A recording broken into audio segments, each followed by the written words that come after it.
आइए, जिंदगी के मुख्तलिफ जो हमारे उतार चढ़ाव हैं और उनमें जिस तरह के उल्टे पुल्टे से तजुर्बात हमारी जिंदगी में हैं, उनको जरा करीब से समझने की कोशिश करते हैं। बड़े अजीब अजीब से तजुर्बे हम इन दिनों कर रहे हैं। मैं अक्सर मुशायरे में एक बात कहता हूं कि अगर आप बिस्तर पर हैं और फूल आपके नीचे हैं तो समझ लीजिए कि यह आपकी जिंदगी की पहली यादगार रात है, और अगर आप बिस्तर पर हैं और फूल आपके ऊपर हैं तो फिर यह आपकी जिंदगी की आखिरी यादगार रात है। मुझे कहने दें तो बुजुर्गों और साथियों, मैं ये बात अर्ज करना चाहता हूं कि क्या अजीब तमाशा है। अगर टेलीविजन बिगड़ जाए तो लोग बच्चों को इल्जाम लगाते हैं कि बच्चों ने टेलीविजन बिगाड़ दिया, और आज के दौर में बच्चे बिगड़ जाएं तो इल्जाम टेलीविजन पर लग रहा है कि टेलीविजन ने बच्चे बिगाड़ दिए। और अगर मुझे कहने दें तो मैं आखिरी बात यह और कहना चाहता हूं कि कोई इंसान अपनी जिंदगी में कितना ही खूबसूरत क्यों ना हो, इतना खूबसूरत नहीं होता जितना उसे फेसबुक के प्रोफाइल पिक्चर में दिखाया जाता है। और साथियों, कोई इंसान अपनी जिंदगी में कितना ही बदसूरत क्यों ना हो, इतना बदसूरत नहीं होता जितना उसे आधार कार्ड में दिखाया जाता है। लेकिन ये उल्टे पुल्टे से तजुर्बात हमें अक्सर होते हैं। तो आइए कुछ ऐसे ही मज़ामीन तलाश करते हैं ताकि आपके चेहरों पर मुस्कुराहटें सजाई जा सकें। बोला दुकानदार कि क्या चाहिए तुम्हें, जो भी कहोगे मेरी दुकान पर वो पाओगे। मैंने कहा कि कुत्ते के खाने का केक है, बोला यहीं पे खाओगे या लेके जाओगे। तो आइए हंसते मुस्कुराते हुए एक ऐसे फनकार का इस्तकबाल करते हैं जो इस बात का सबूत पेश करेंगे कि एहसासात को जबानों की कैद में नहीं रखा जा सकता है। बात हिंदी में कही जाए या उर्दू में, आजकल हिंदी वाले भी और उर्दू वाले भी हम सब मिलकर हिंदुस्तानी जबान में बात करते हैं। तो आइए हिंदी डाइस के एक सफल हस्ताक्षर हास्य और व्यंग की कविताओं के लिए पूरी दुनिया में मशहूर और मारूफ नाम हम सब के वकार जनाब प्रदीप चौबे साहब से बहुत ही आदर और सम्मान के साथ निवेदन कि वो अपने कलाम से अपनी कविताओं और रचनाओं से नवाजा। शुक्रिया साहब, बहुत बहुत शुक्रिया। मैं बहुत भाग्यशाली हूं, चार लोग मुझे उठा के लाए हैं।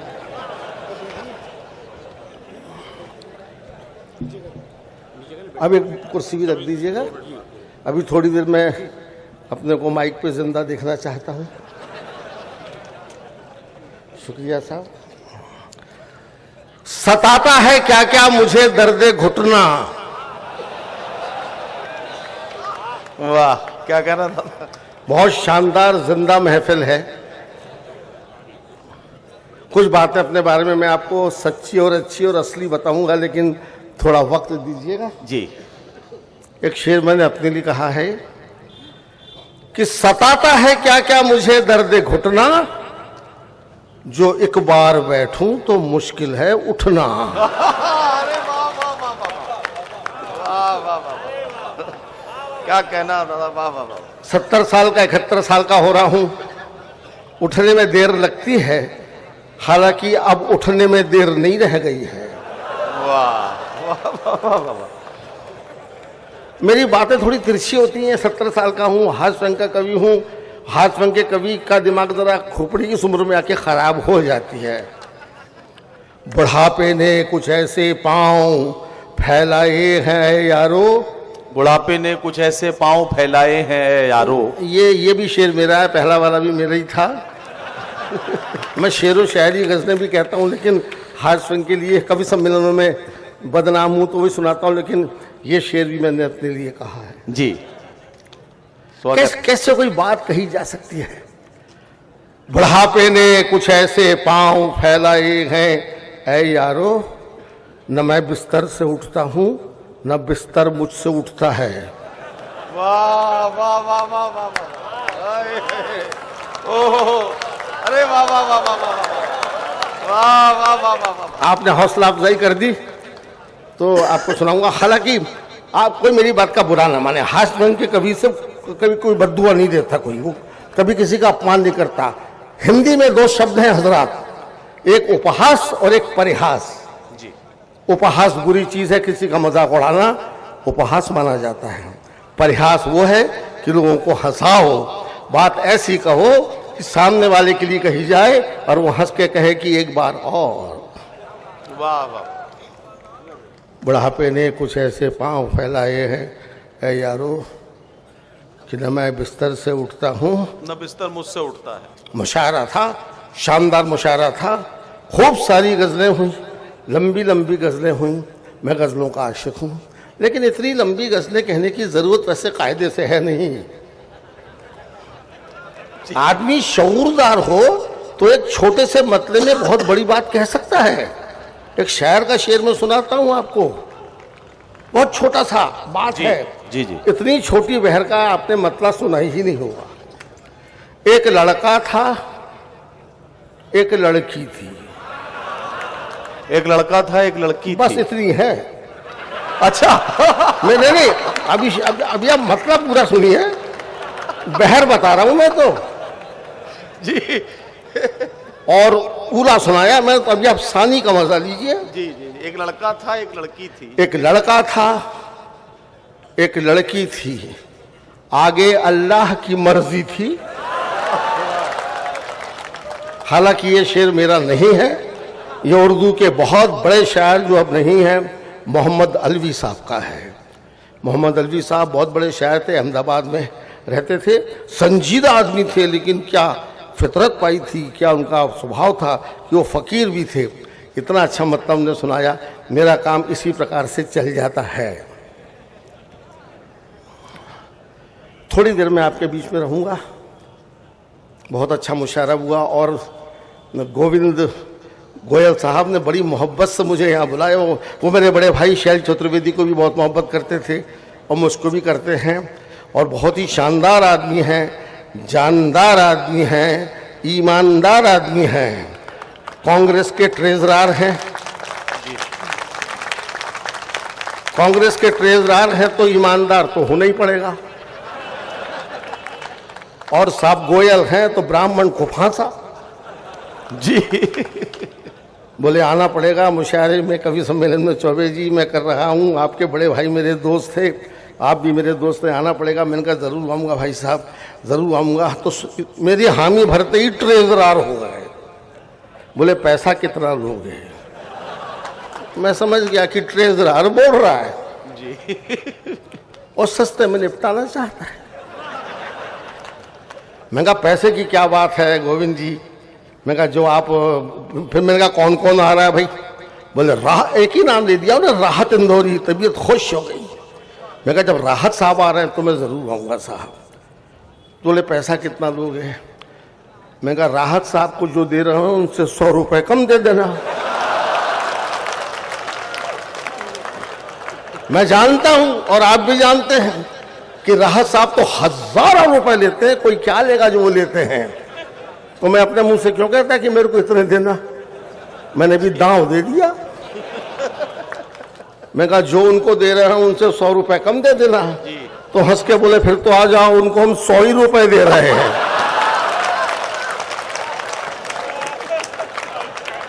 दांव भारी पड़ गया।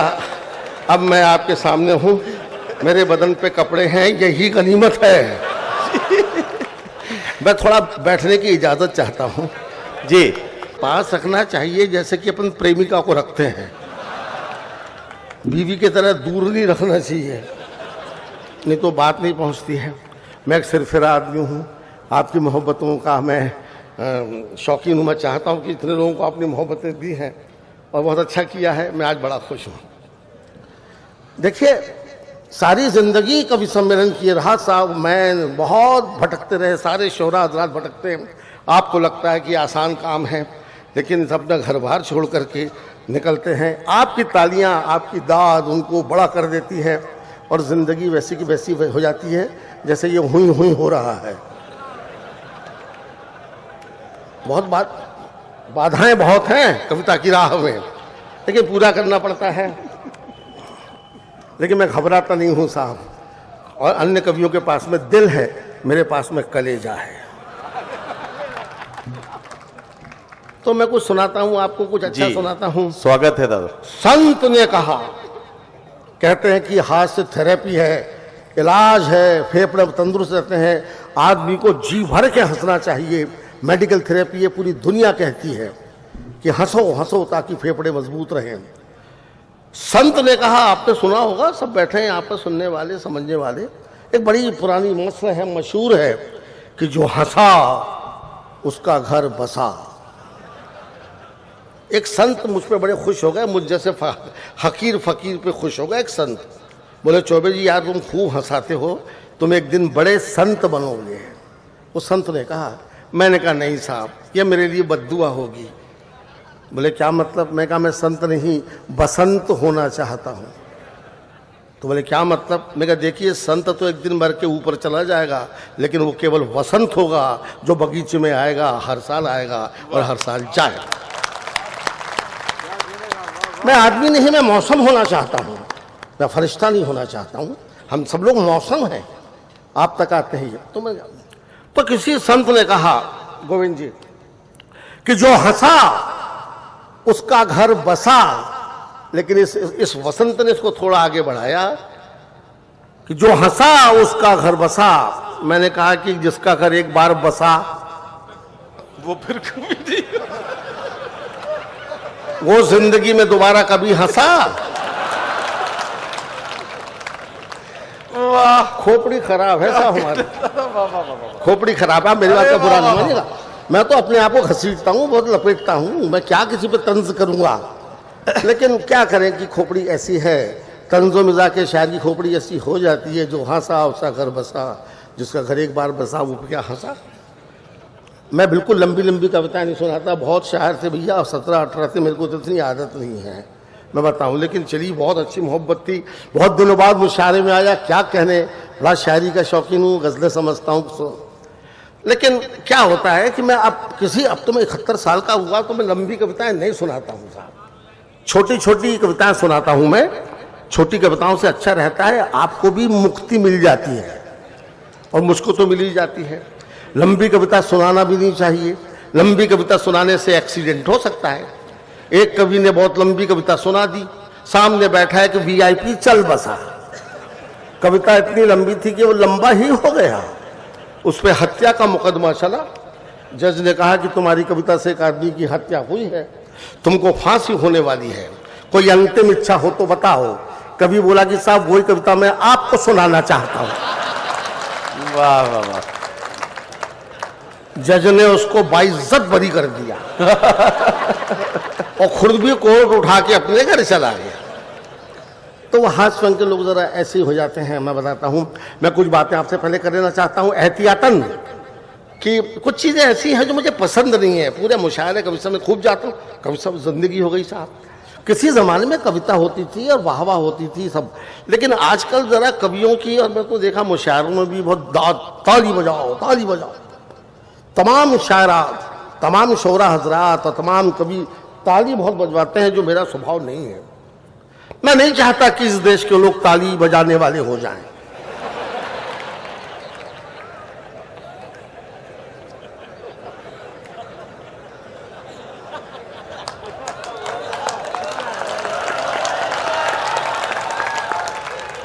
मेरा कहना यह है कि कविता अच्छी लगे तो आप ताली बजाओ और न लगे तो मुझको बजाओ, मजा तो आएगा। अब नाजिम साहब हमारे बहुत कुशल, बहुत अच्छा आपने संचालन किया, बहुत बेहतरीन निजामत की साहब, कमाल है। लेकिन एक नाजिम हमारे यहाँ के भी हैं, मंच के हैं, वो बहुत तालियां बजवाते हैं, ताली बजाते हैं। मैं डांटा, मैंने क्या इतनी तालियां क्यों बजवाता है? तो बोले दादा तालियों से कॉन्फिडेंस आता है। मैंने कहा नहीं, कॉन्फिडेंस हो तो तालियां अपने आप आती हैं। देखिए आ रही हैं, यकीन कीजिए मैं झूठ नहीं बोलता हूं साहब। मैं तालियों से इसलिए परहेज करता हूं कि तालियां कविता को कमजोर करती हैं, कवि को तो ताकत देती हैं, लेकिन कविता को कमजोर कर देती हैं। मैं तो कॉन्फिडेंस वाला कवि माना जाता हूं कि चौबे जी कॉन्फिडेंस वाले कवि हैं। मेरा तो वो कॉन्फिडेंस है कि एक भी समझदार सामने बैठा हो तो पूरी रात में अकेले निकाल लेता हूँ। आप लोग तो 10-15 हज़ार लोग होंगे इतने बड़े माहौल में। अभी मैं बरेली गया था, उत्तर प्रदेश, उस तरफ वहाँ तो उस इलाके में तो रात भर कवि सम्मेलन मुशायरे चलते हैं। 60,000 आदमी पंडाल में था और 60 कवि मंच पर थे। अब मेरा नंबर तो आखिरी में ही आता है सीनियर होने की वजह से। तो रात के 8 बजे शुरू होने वाले प्रोग्राम में जब मेरा नंबर माइक पर आया तब सुबह के 4 बज रहे थे और पंडाल में केवल 2 लोग बचे थे, एक सुनने वाला, दूसरा सुनाने वाला। कोई और होता तो बेहोश हो जाता, लेकिन मैं तो कॉन्फिडेंस वाला हूं, मैं न घबराया और मैंने एकमात्र ज़हीन श्रोता से अपना काम चलाया। मैंने कहा आप जरूर मेरे लिए बैठे हैं। वो बोला नहीं, आपके बाद मेरा नंबर है।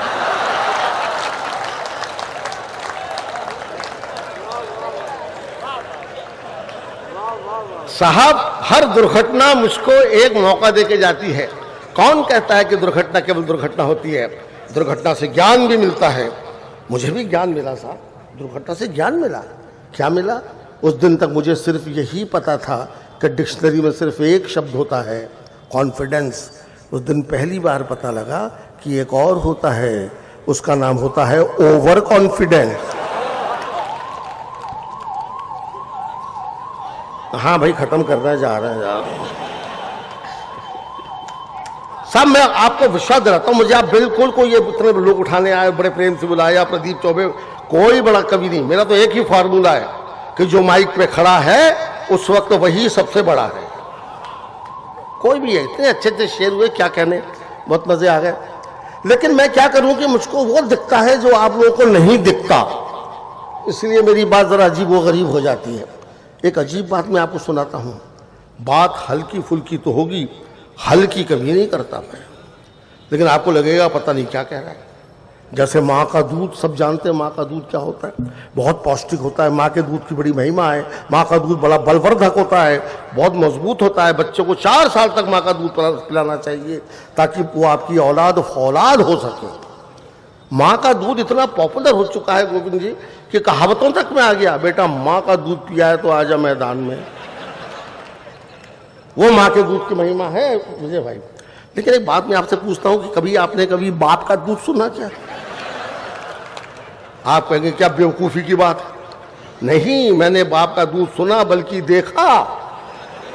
ग्वालियर में हलवाई की दुकान पर सुबह सुबह में नाश्ता करने गया तो एक सीन मैंने देखा, बाप का दूध देखा। वहां एक नौजवान कद्दावर आकर के हलवाई की दुकान पे और 2 लीटर दूध पी करके बिना पेमेंट के भागने लगा।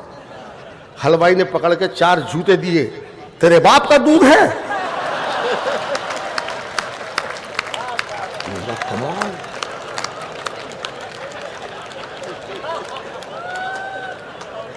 हलवाई तो बड़ी आसानी से कह गया, लेकिन मेरे को पता लग गया बाप का भी दूध होता है। मैंने उसके पांव पकड़ लिए साहब। अरे बोले चौबे जी आप इतने बड़े कभी मेरे पांव पकड़ रहे 2 कौड़ी। मैं कहा नहीं साहब 2 कौड़ी के नहीं, आपने ज्ञान दिया, आप ज्ञानी हैं। बोले मैंने क्या ज्ञान दे दिया? मैं कहा माँ का दूध सुना था साहब, आज बाप का दूध देख भी लिया। और मैंने देख लिया कि माँ का दूध तो जीवन भर फ्री में मिलता है, बाप के दूध के साथ में 4 जूते भी खाने को मिलते। सब जिंदगी है जी। नजर बुझी तो करिश्मे भी रोजो शब के गए। अहमद फराज साहब। नजर बुझी तो करिश्मे भी रोजो शब के गए कि अब तलक नहीं आए हैं लोग जब के गए। हंसी मजाक के लोग क्या सुनाते हैं। राहत साहब ने मुझे कार्टून सुनाया साहब वर्षों पहले, अब तो उनको याद भी नहीं होगा, लेकिन वो मेरे जहन में अभी तक है। अहमद फराज साहब का शेर है, बड़ा मशहूर मारूफ पूरी दुनिया में उनको, कि वो अब के हम बिछड़े तो शायद कभी ख्वाबों में मिले जी। पूरी दुनिया शेर को याद करती है, लेकिन कार्टूनिस्ट हंसी मजाक का तंजो मिजाक का आदमी कैसे चरबा कर देता है, ये राहत साहब ने मुझे बताया। अब के हम बिछड़े तो शायद कभी ख्वाबों में मिले, जिस तरह सूखे हुए फूल किताबों में मिले। तो राहत साहब ने बताया कि पाकिस्तान में एक अखबार निकलता है, तो बकरा ईद पर एक कार्टून छपा था। बकरा ईद पर वहाँ कार्टून छपा था। उस कार्टून में बड़ा बकरा छोटे बकरे जो दोनों जा रहे थे जी तैयार होने के लिए, बकरा ईद थी। तो बड़ा बकरा छोटे बकरे से बोला कि अब के हम बिछड़े तो मुमकिन है कबाबों में मिले। राहत साहब के लिए तालियां बजाइए। बड़े बड़े लोग जो मुझसे कह जाते हैं उनको तो बिल्कुल भी याद नहीं होगा, ये बात उन्होंने 10, 15, 20 साल पहले कही, क्योंकि वो जानते हैं कि मैं किस तबीयत का आदमी हूं, लेकिन मैंने संभाल के रख लिया। अगर आज वो यहां पर ना होते तो मैं उनका नाम ना लेता, इससे मैं अपने नाम से ही तालियां ले लेता, लेकिन अब वो बैठे हैं तो करना पड़ेगा। आइए, थोड़ी देर में आपके बीच में हूं और मैं गोविंद जी को बार बार धन्यवाद देता हूं कि उन्होंने मुझे याद किया, विजय तिवारी ने मुझे याद किया, दोस्त हमारे हैं। आइए, मैं आपको थोड़ा सा ऐसा कुछ सुनाना चाहता हूं जो मैं इन दिनों लिख रहा हूं। आजकल मैं जवानी में इशारेबाजी कर नहीं पाया, क्योंकि सीधे शादी हो गई। अब अक्ल जरा आई है थोड़ी सी, तो इशारेबाजी का काम लेता हूँ, मुख्तसर कविताएं लिखता हूँ, छोटी छोटी कविताओं से इशारे भेजता हूँ। इनका नाम मैंने माइक्रो कविताएं रखा है, छोटी छोटी कविताएं, छोटी छोटी कविताएं। और आप तब खुल चुके तो फिर क्या कहने, कोई खतरा नहीं है। बस आप तो बहुत 2-2, 3-3, 4-4 पंक्तियों की कविताएं हैं ये। इनका नाम मैंने आलपिन रखा है, छोटी कविताएं हैं। और मजा लीजिए कि किस प्रकार से देखता सोचता हूं। आप ये मत देखना कि मैं क्या कह रहा हूं, आप सिर्फ ये देखना कि मैं कैसे कह रहा हूं। कविता अदा भी होती है जी। आइए, खाता खोलता हूं और आपकी दाद चाहता हूं। आधी बात मैं कहूंगा, आधी आप समझ लेंगे। साली ने जीजा से कहा, इसमें हंसने की और वाह वाह की कोई बात नहीं है, ये एक सीधी सी बात है भाई, इसमें क्या बात है। पर आप लोगों को तो ही करने की पड़ गई आदत, तो मैं क्या करूं। चलिए, जैसा भी है। साली ने जीजा से कहा कि जीजा जी मैं पास हो गई। साली ने जीजा से कहा कि जीजा जी मैं पास हो गई, मिठाई खिलाओ। जीजा जी मुस्कुरा के बोले, जरूर खिलाऊंगा, थोड़ी और पास हो जाओ। वाह, धीरे धीरे मजा लीजिए, अगर यहां समझ में नहीं आएगी तो घर जाके जरूर आएगी, लेकिन अच्छा तो है कि आप यही समझ के मजा ले लें तो अच्छा। साली ने जीजा से कहा कि जीजा जी मैं पास हो गई, मिठाई खिलाओ। जीजा जी मुस्कुरा के बोले, जरूर खिलाऊंगा, थोड़ी और पास हो जाओ। और एक माइक्रो कविता देखिए, आलपिन बात करने का ढंग है। एक चुनाव हारे उम्मीदवार ने हमसे पूछा।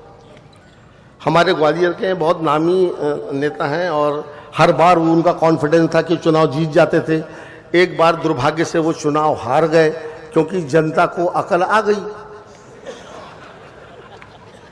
तो बेचारे बेमौत मारे गए। एक चुनाव हारे उम्मीदवार ने हमसे पूछा, बताइए चौबे जी, वोटों और जूतों में क्या फर्क है। जैसा मन का हाल था वैसे ही सवाल था। एक चुनाव हारे उम्मीदवार ने हमसे पूछा, बताइए चौबे जी, वोटों और जूतों में क्या फर्क है। हमने कहा, प्यारे लाल, वोट पड़ते हैं तो गिने जाते हैं।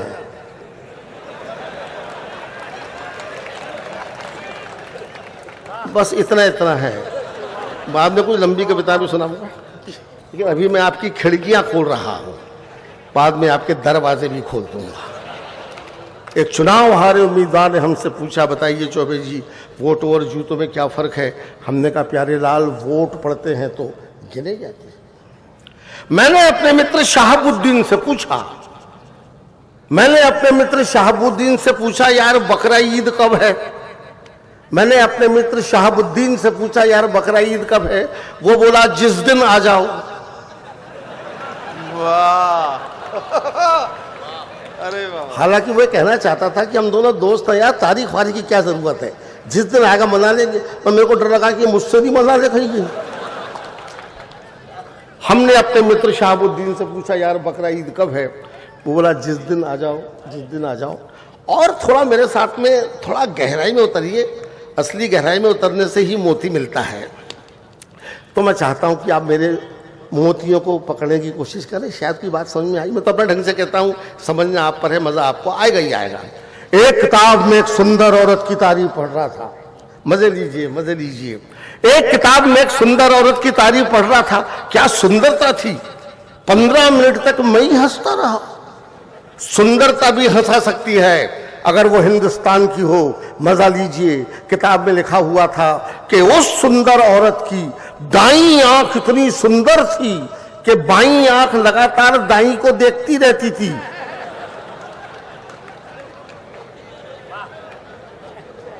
आएगा आएगा आएगा। चीजें हैं, ये बात भी है, हर तरह का माल बिकता है मार्केट में। उस सुंदर औरत की दाईं आंख इतनी सुंदर थी कि बाईं आंख लगातार दाईं को देखती रहती थी। मैं सोचता हूं कि दूसरी भी ऐसी ही होती तो दोनों सहेलियां एक दूसरे को देख रही होती, तो फिर उस बेचारी को कौन देखता। एक और सुनिए कि एक और पढ़ता हूं तो सब मिलता है। एक और किताब में पढ़ा कि अगर कोई पति अपनी पत्नी के लिए कार का दरवाजा खोल रहा हो, अगर कोई पति अपनी पत्नी के लिए कार का दरवाजा खोल रहा हो तो समझ जाइए कि या तो कार नहीं है या पत्नी नहीं है। अगर कोई पति अपनी पत्नी के लिए कार का दरवाजा खोल रहा हो तो समझ जाइए कि या तो कार नहीं है या फिर बीवी नहीं है। बात भी सही है, अपनी पत्नी के लिए कार का दरवाजा कौन खोलता है? और असली बात तो यह है कि अपनी पत्नी के साथ कार में जाता ही कौन है? जमाने का हाल है, वही मैं आपको दिखाता रहता हूं। लोग कहते हैं कि नेताओं के चरित्र गिर गए, किसी ने कहा कि साहब आदमी का चरित्र भी गिर गया, किसी ने सूचना दी कि साहब रुपये तक का चरित्र गिर गया, रुपए तक का चरित्र गिर गया। तो फिर शब्द पीछे क्यों रहता? लफ्ज, शब्द जो बहुत पवित्र माना जाता है, जैसे शायरी लफ्जों से बनती, तो मारे शर्म के एक शब्द ने भी अपना चरित्र गिरा लिया। वो शब्द है संता और बनता। संता और बनता दोनों बड़े पॉपुलर कैरेक्टर है साहब, हर अखबार में पत्रिका में दोनों साथ साथ ही मिलेंगे। तो विजय तिवारी ने मुझसे पूछा कि चौबे जी ये संता और बनता दोनों हमेशा साथ साथ मिलते हैं, इनमें आपस में क्या रिलेशन है? मैंने कहा बहुत पक्का रिलेशन है। बोले कैसा रिलेशन है? मैंने कहा बेसन और पकौड़े का है। बोले क्या मतलब? मैं कहा देख भाई, अगर बेसन नहीं संता तो पकौड़ा नहीं बनता। तो पकौड़ा कैसे बनता? हालांकि ये बात बेतुकी है, लेकिन सवाल बेतुका तो जवाब तो बेतुका होगा ही होगा।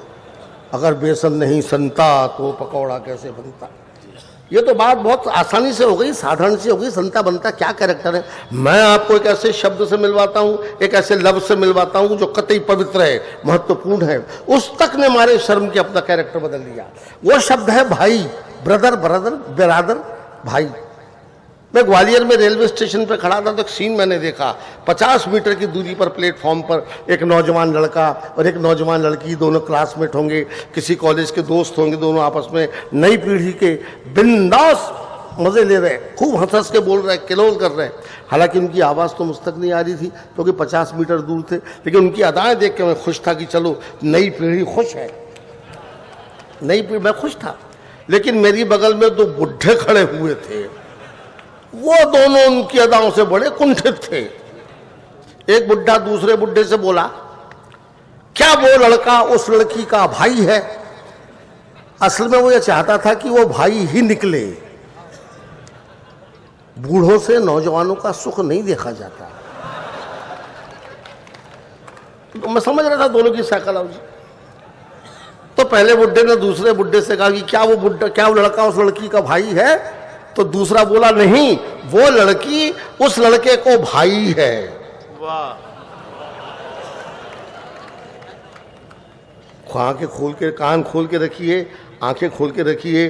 बल्कि गुलजार साहब ने तो एक बहुत अच्छी बात कही कि अगर चीजों को बिल्कुल साफ साफ देखना है तो अपनी आंखों को अपने कानों पर रख के देखो, दोनों काम आपके आसानी से होंगे। लफ्ज चीज ऐसी है, वैसी बात होती है, वही मैं आपको सुनाता रहता हूं।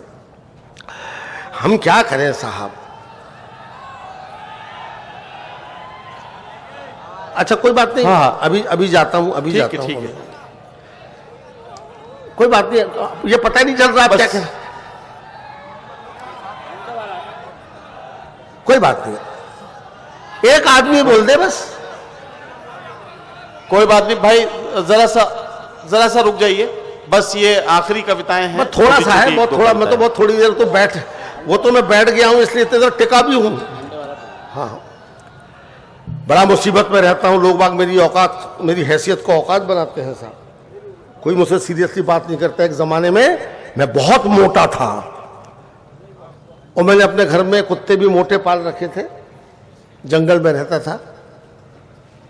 तो ये कुत्ता काफी मोटा था, तो मैंने गेट पे बोर्ड लगा दिया, मोटे कुत्ते से सावधान। अब इसका बड़ा बुरा असर हुआ, हर आने वाला मेरे को अतिरिक्त आदर की निगाह से देखने लगा, हर आने वाला मेरे को अतिरिक्त आदर की निगाह से देखने लगा। एक ने तो डायरेक्ट ही पूछ लिया, आप ही हैं क्या? मैंने बोर्ड उतार के फेंक दिया, लेकिन मुसीबत दूर नहीं हुई। 3 दिन बाद में अपने कुत्तों के लिए अंडे खरीदने के लिए गया, तो मैंने अंडे वाले से एक बिल्कुल सिंपल सवाल पूछा, जो कोई भी पूछता। मैंने उससे पूछा कि आपने ये अंडे कैसे दिए? जैसे अपन पूछते हैं आलू कैसे दिए, प्याज कैसे दी, उसी लपेट में पूछा मैंने कि आपने ये अंडे कैसे दिए? तो घूर के बोला कि आप भाव पूछ रहे हैं कि तरीका? मैंने कहा भाव बताते, तरीका तू जान, तेरे को अंडे देना है क्या? मेरा बेटा खराब, बात खत्म कर रहा हूं, मैं समझ रहा हूं, आपकी बात समझ रहा हूं। अच्छा तो नमस्कार नमस्कार, बस खत्म करता हूं मैं, 1 मिनट बस। अब शव यात्रा नहीं, लोग चाहते नहीं है ऐसे। अब वो शव यात्रा सुनाऊंगा तो वो निकाल ही देंगे। चलिए चलिए, आपकी महफिल में से एक बहुत शऊरदार श्रोता ने एक बहुत अच्छी कविता की फरमाइश की है, वही मैं सुना देता हूं। थोड़ा धैर्य रखिए, ये तो मैं एक आपका माहौल बनाने के लिए, लेकिन अब वाकई आपने अच्छी बात कह दी, मैं आपको सीधे कविता सुनाता हूं। और ये कविता मेरी बड़ी मशहूर कविता रही है, मुझे सौभाग्य है, इसे लोगों ने पसंद किया। ये मैंने अपनी शव यात्रा पे लिखी है, जब मेरा जनाजा जा रहा था। एक बार मैं मरा, मरने के बाद जो मैंने समाज का चित्रण देखा, लोग समझे मर गया, लेकिन मैं अंदर से जागृत था, बाहर से मरा हुआ था, सारी बातें सुन रहा था। दोस्त बैठे थे मेरी बॉडी के पास में, ले जाने की तैयारी हो रही थी। विजय तिवारी थे, ये थे, वो थे। विजय तिवारी बहुत दुखी थे, एक और भी दुखी था। उसने विजय तिवारी से पूछा कि क्या वाकई बहुत दुख है? तो विजय ने कहा हाँ दुख तो है, लेकिन देखो साहब क्या भाग्यशाली था, क्या उसकी अर्थी है, क्या शानदार अर्थी है, कितने लोग इसकी अर्थी में आए हैं, और क्या चमकदार अर्थी है, कितनी फूल मालाएं हैं। तो मेरे मन में आया कि मैं कहूँ कि इतनी पसंद आ रही है तो तू लेट जा, मेरा क्या है, मैं पैदल निकल जाऊंगा। लेकिन तभी मुझे पता, मैंने सोचा कि मैं तो मुर्दा हूं, अगर मैंने करवट भी बदली तो यहीं पर सब लेट जाएंगे जी। अबे सुन लो यार, सुन लो। हम अपनी शव यात्रा का आनंद ले रहे थे, बस 5 मिनट में आपको एक अच्छी कविता सुना रहा हूं। हालांकि मैं बेशरम नहीं, मैं जा भी सकता हूं, लेकिन अच्छी कविता के लिए मित्र ने कहा। हम अपनी शव यात्रा का आनंद ले रहे थे, लोग हमें ऊपर से कंधा और अंदर से गालियां दे रहे थे। वाह। हम अपनी शव यात्रा का आनंद ले रहे थे, लोग हमें ऊपर से कंधा और अंदर से गालियां दे रहे थे। एक धीरे से बोला साला क्या भारी है, दूसरा बोला भाई साहब ट्रक की सवारी है, और ट्रक ने भी मना कर दिया तुम्हारे कंधों पे जा रही है। एक हमारे ऑफिस का मित्र बोला कैसे मरना ही था तो संडे को मरता, कहाँ मंडे को मर गया बेदर्दी, एक ही तो छुट्टी बची थी, कम वक्त ने उसकी भी हत्या कर दी। एक और बोला कि हाँ यार काम तो हमारा भी लटक गया आज। एक मित्र बोला कि हाँ यार काम तो हमारा भी लटक गया, बिजली का बिल जमा करने की लास्ट डेट थी तो यहीं पर अटक गया, अब कल जो बिल भरना पड़ेगा, पेनल्टी भरना पड़ेगा, उसका पैसा क्या इसका बाप देगा। एक नव विवाहित मित्र बोला तुम्हारा काम भी कोई काम था, हमारी तो सोचो, हमारा तो बीवी के साथ। अब मुझे आपकी आज्ञा माननी पड़ेगी, अब आप भी मुझे माफ कर दीजिए। नहीं अब नहीं, मैं जनता के खिलाफ कोई काम नहीं करता, वो बेचारे अपनी मानते हैं, अब छोड़ दीजिए, कोई बात नहीं। अब मैं वो कविता भी समाप्त करता हूं। अब मैं माफी मांगता हूं, मैं जनता के सम्मान करता हूं। एक कवि की 4 पंक्तियां, मेरी नहीं, एक कवि की 4 पंक्तियां सुना करके आपके हवाले करके जाता हूं। देखिए, दिन के उजाले में न ऐसा कोई काम करो, राधे श्याम प्रगल्भ की कविता है। दिन के उजाले में न ऐसा कोई काम करो, नींद जो न आए तुम्हें रात के अंधेरे में। वाह। दिन के उजाले में न ऐसा कोई काम करो, नींद जो न आए तुम्हें रात के अंधेरे में, और रात के अंधेरे में न करो कोई ऐसा काम मुंह को छिपाना पड़े दिन के उजेरे। बहुत बहुत धन्यवाद, बहुत बहुत धन्यवाद।